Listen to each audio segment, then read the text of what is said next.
ছবির শুরুতে দেখা যায় হাঙ্গেরির বুদাপেস্ট শহরে একটি বিখ্যাত প্রত্নতাত্ত্বিক জাদুঘরে একদল হ্যাকার প্রবেশ করে। সেখানে একজন হ্যাকার একটা বিখ্যাত পেন্টিং চুরি করে নিয়ে যায়। পরের দিন সকালে দুজন ইন্টারপোল অফিসার অ্যালিন এবং উজেন সেই চুরির তদন্তে সামিল হয়। তারা দুজন মিলে বের করে যে এই পেন্টিং চুরির গ্রুপটি আসলে বিভিন্ন মিউজিয়াম থেকে খুবই কম দামি পেন্টিং চুরি করে নিয়ে যায়। শুধু তাই নয়, তারা ওই সমস্ত পেন্টিং চুরি করে যেগুলো আসলে রোমান্টিক পেন্টিং। ইন্টারপোল অফিসাররা ধারণা করে নিউ ইয়র্ক ইস্তাম্বুলের দুইটি পেন্টিং এক্সিবিশন হবে এবং তাদের অনুমান যদি সত্যি হয় তাহলে সেই চুরির গ্রুপটি ইস্তাম্বুল থেকে পেন্টিং চুরি করবে। তাই তারা দ্রুত সেই ইস্তাম্বুলের পেন্টিং এক্সিবিশনে চলে যায় এবং সেখানে গিয়ে তারা দেখে সত্যি সত্যি একটা পেন্টিং চুরি হয়ে গেছে। অ্যালিন সেই চোরটাকে দেখে ফেলে যে সে বের হয়ে যাচ্ছে সে পেন্টিংটাকে হাতে করে নিয়ে। ঠিক তখনই দৌড়ে গিয়ে রাস্তায় বের হয় সে সেই চোরটিকে ধরার জন্য। সে যখন চোরটির দিকে তার বন্দুকটা তাক করে তখনই সে অফিসারটি একদম হতবিহ্বল হয়ে যায়, কারণ সেই চোরটা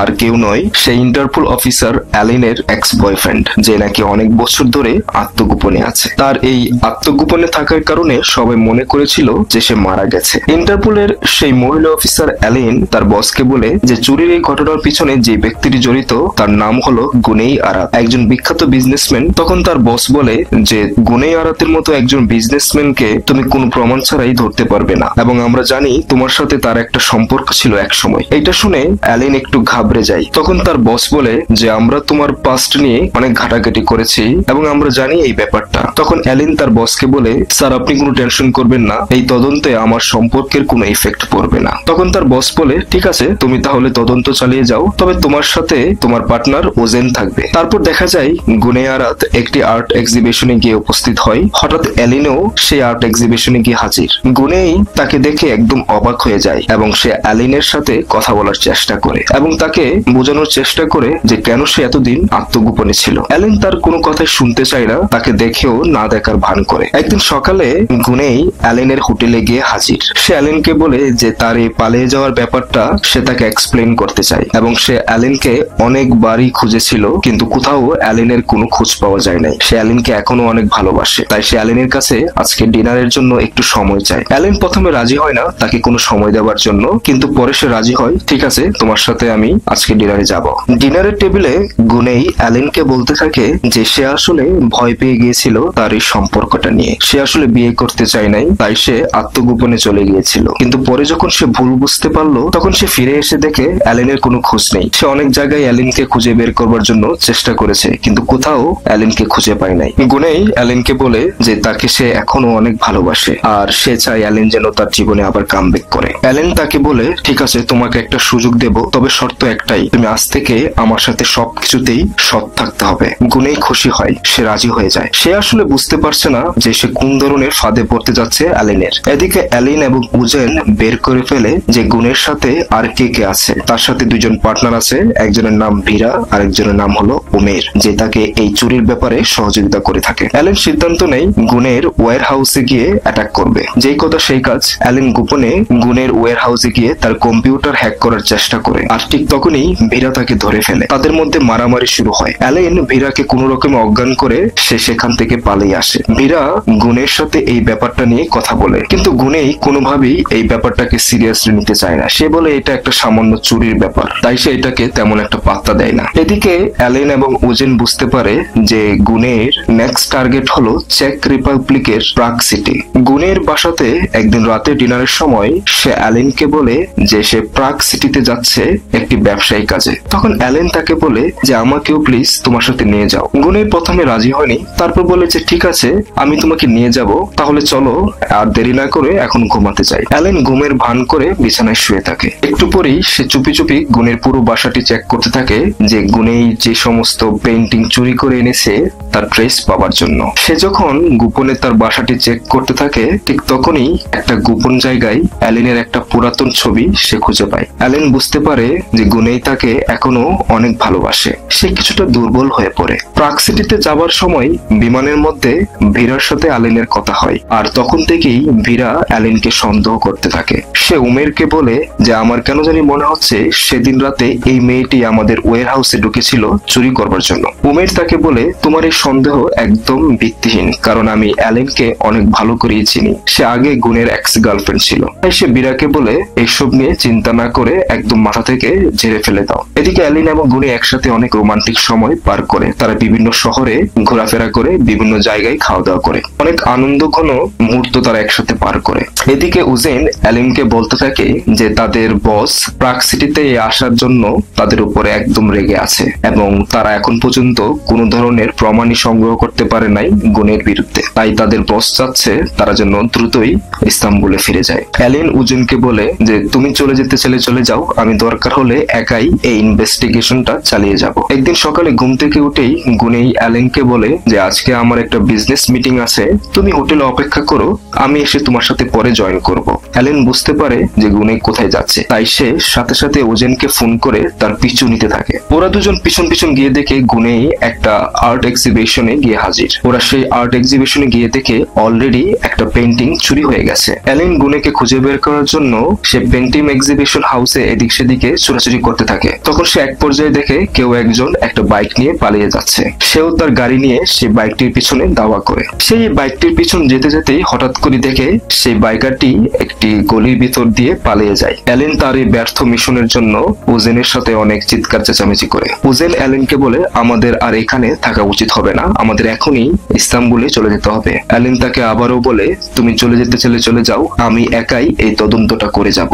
একদিন রাতে অ্যালিন এবং গুনেই একটা পার্টিতে গিয়ে হাজির হয়। সেখানে গিয়ে দেখে অনেক মানুষ নাচ গান করতেছে। তাদের মধ্যে একজন লোককে দেখিয়ে গুনেই বলে যে উনি হলো ফয়সাল বার্লি, যিনি ইস্তাম্বুলের অনেক বড় বিজনেসম্যান, আর আমি তার একটা বিজনেস কিনতে যাচ্ছি। ফয়সাল বার্লি তাদেরকে দেখে অনেক খুশি হয়। ফয়সাল বার্লি অ্যালেনকে দেখে একটু সন্দেহের চোখে তাকায়। সে তাকে জিজ্ঞেস করে তার প্রফেশন সম্পর্কে। অ্যালেন তাকে বলে সে একটা মিউজিয়ামের কিউরেটর। তাদের মধ্যে কথার এক ফাঁকেই ফয়সাল তাদেরকে বলে যে তার একটা ব্যক্তিগত আর্ট কালেকশন আছে, তারা চাইলে সেখানে গিয়ে এখনই দেখতে পারে তার কালেকশনটা। তারা দুজনেই রাজি হয়। তারা দুজনেই ফয়সাল বার্লির সাথে তার সেই গোপন কক্ষে গিয়ে হাজির হয়। তারা সেই গোপন কক্ষে গিয়ে দেখে ফয়সাল বার্লির কাছে অনেক বিখ্যাত আর্টিস্টেরই আর্ট রয়েছে, যেগুলো সে বিভিন্ন সময় চুরি করে এখানে জমিয়েছে। তার এই বিশাল কালেকশন দেখে গুনেই এবং অ্যালিনের মাথা ঘুরে যায়। তারপর দেখা যায় গুনেই তার টিমকে নিয়ে আলোচনা করতে থাকে যে সে ফয়সাল বার্লিকে নেক্সট টার্গেট করতে চায়। সে তার টিমকে এক্সপ্লেইন করতে থাকে কিভাবে ফয়সাল বার্লির সেই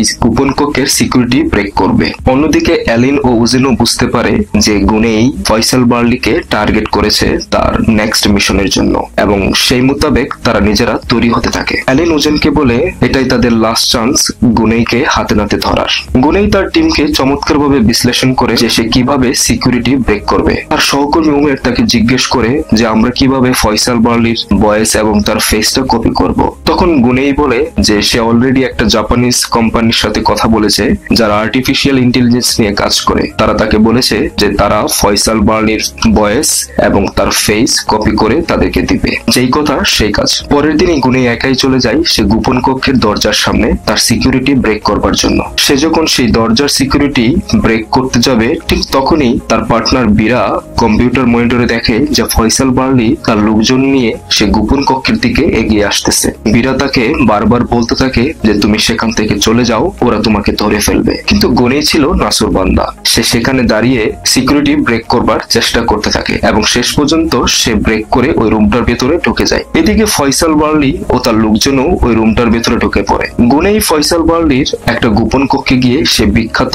আর্টটা খুঁজতে থাকে এবং সেটা সে পেয়ে যায়। কিন্তু ভীরা দেখে যে ফয়সাল বার্লিও সেই রুমটাতে ঢুকতে যাচ্ছে। আর ঠিক তখনই ফয়সাল বার্লির মোবাইলে একটা ফোন কল আসে যে তাকে এক্ষুনি উপরে যেতে হবে জরুরি একটা কাজে। আর এই সুযোগেই গুনেই সে আর্টটা নিয়ে চলে আসে। ফয়সাল বার্লি তার অফিসে গিয়ে দেখে তার সিকিউরিটি গার্ডরা অ্যালেনকে ধরে রেখেছে। ফয়সাল বার্লি তাকে দেখে একটু চমকে যায়। সে তাকে বলে তুমি কি চাও আর কেই বা তুমি? অ্যালেন বলে যে কেউ একজন তোমার আর্ট চুরি করবার জন্য এখানে এসেছে আর আমি তাকে ধরার জন্যই এখানে এসেছি, তুমি আমাকে এখনই তোমার গোপন রুমে নিয়ে যাও। ফয়সাল বার্লি তার পরিচয় জিজ্ঞাসা করলে অ্যালেন তাকে বলে যে সে আসলে Interpol police officer. Faisal barley তাকে বলে আমার জানি কেন মনে হচ্ছে তুমি এবং গুনেই মিলেই আমার গোপন কক্ষটি লুট করতে এসেছো। আর তোমাদেরকে আমি বলে রাখি আমার সেই গোপন রুমের সিকিউরিটি কেউই ব্রেক করতে পারবে না, এটা অনেক শক্তিশালী একটা সিকিউরিটি। অ্যালেন তাকে বলে কিন্তু চোররা তোমার সিকিউরিটি ঠিকই ব্রেক করে ফেলবে, তুমি দেরি না করে আমাকে নিয়ে যাও সেখানে। কিন্তু ফয়সাল বার্লি বিশ্বাস করতে চায় না।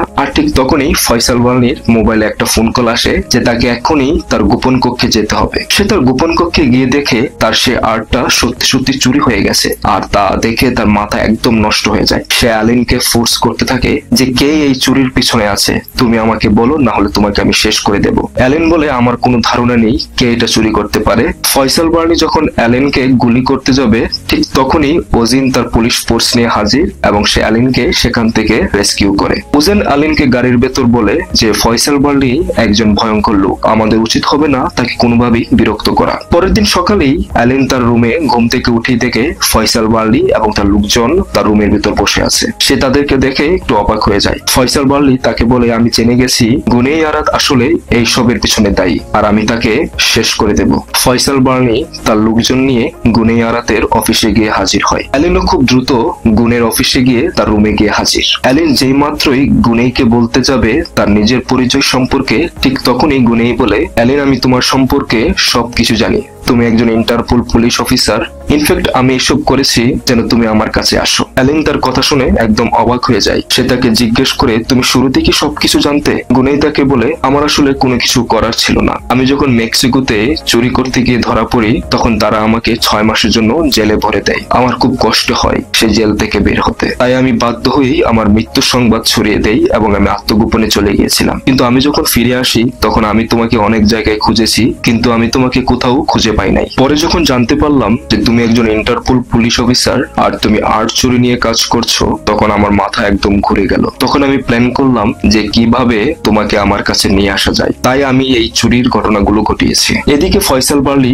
তার রুমে চলে আসতেছে দেখে অ্যালেন গুনেইকে বলে, তুমি আমার সাথে এখনই চলো পুলিশের কাস্টডিতে, না হলে ফয়সাল বার্লি তোমাকে শেষ করে দিবে। গুনেই বলে, ফয়সাল বার্লি আসলে আমার কিছুই করতে পারবে না, তুমি আমার সাথে চলো। তারা দুজনেই অফিসের পিছন দরজা দিয়ে ছাদে চলে যায় যেখানে তাদের জন্য একটি হেলিকপ্টার অপেক্ষা করতেছিল। তারা সেই হেলিকপ্টার দিয়ে একটি জঙ্গলে গিয়ে হাজির যেখানে গুনের একটা ব্যক্তিগত গোপন বাড়ি ছিল। অ্যালেন তার সেই বাড়িতে গিয়ে দেখে এই পর্যন্ত গুনে যতগুলো আর্ট চুরি করেছিল তার সবগুলোই সে একটি রুমে জড়ো করে রেখেছে। অ্যালেন তাকে জিজ্ঞাসা করে যে তুমি আসলে এই ধরনের চুরিগুলো কেন করেছিলে? গুনে তাকে বলে, এটার পিছনে একটা কারণ আছে, আমি তোমাকে বলতেছি শোনো। সে বলে, আমার মায়ের বাবা একজন পেইন্টার ছিল আর এই বাড়িটি আসলে আমার দাদার। আমরা তাকে ছোটবেলায় দেখেছি এখানে বসে বসে পেইন্টিং করতে, কিন্তু আমার দাদার খুব কষ্ট ছিল মনে যে তার পেইন্টিং মেধাকে কেউ আসলে স্বীকৃতি দেয়নি আর এই কষ্ট নিয়ে সে একদিন মারাও যায়। গুনেই অ্যালেনকে বলে যে তুমি একদিন আমাকে বলেছিলে লিওনার্দো দা ভিঞ্চি মোনালিসা আসলে একটা সামান্য আর্ট ছিল, কিন্তু এটা এত মহামূল্যবান আর্ট হয়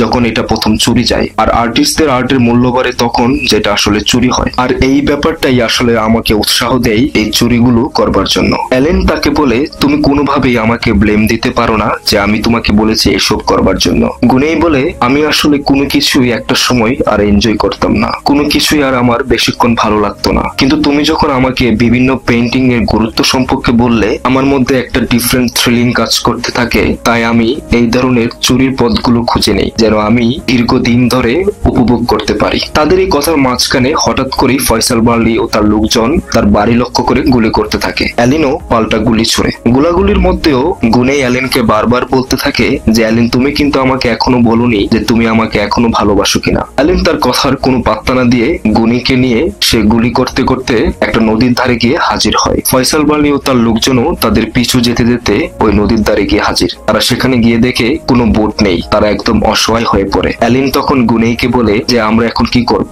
ওরা তো আমাদেরকে শেষ করে দেবে। ফয়সাল বার্লি যখন গুনেইকে গুলি করতে যাবে ঠিক তখনই ওজেন তার পুলিশ ফোর্স নিয়ে হাজির। অ্যালেন গুনেইকে জিজ্ঞেস করে, ওজেন কিভাবে জানলো আমরা এখানে? তখন গুনেই বলে, আমি যখন ফয়সাল বার্লির সেই গোপন কক্ষে চুরি করতে যাই তখন আমি তার ব্যবসা সংক্রান্ত কিছু ডকুমেন্ট খুঁজে পাই আর সেই সব গুরুত্বপূর্ণ ডকুমেন্ট আমি ওজনকে দিয়ে দেই আর তার বিনিময়ে আমি ওজনকে বলি আমার পিছনে বন্ধ করো আর সে সেটাই করে। ফয়সাল বার্লি ও তার লোকজনকে ওজেন ধরে নিয়ে যায় আর যাবার আগে অ্যালেনকে সে বলে, তুমি চাইলে এখন গুনেইকে গ্রেফতার করতে পারো বা তুমি তাকে নাও গ্রেফতার করতে পারো, তোমার ইচ্ছা, আমার এটা নিয়ে কোনো মাথা ব্যথা নেই। এই বলে সে তাদেরকে নদীর ধারে রেখে চলে যায়। অ্যালেন মুচকি এসে গুনেইকে বলে, আমি তোমাকে গ্রেফতার করব না গুনেই আরাত। গুনেই তাকে বলে, কেন তুমি আমাকে গ্রেফতার করবে না? অ্যালেন তখন বলে, তুমি আমাকে বারবার জিজ্ঞাসা করেছিলে আমি তোমাকে এখনো ভালোবাসি কিনা। হ্যাঁ, আমি তোমাকে এখনো ভালোবাসি, তাই তোমাকে গ্রেফতার করব না। আর এভাবেই তাদের মিলন হয়। ছবির গল্পটি তোমাদের যদি ভালো লেগে থাকে তাহলে লাইক,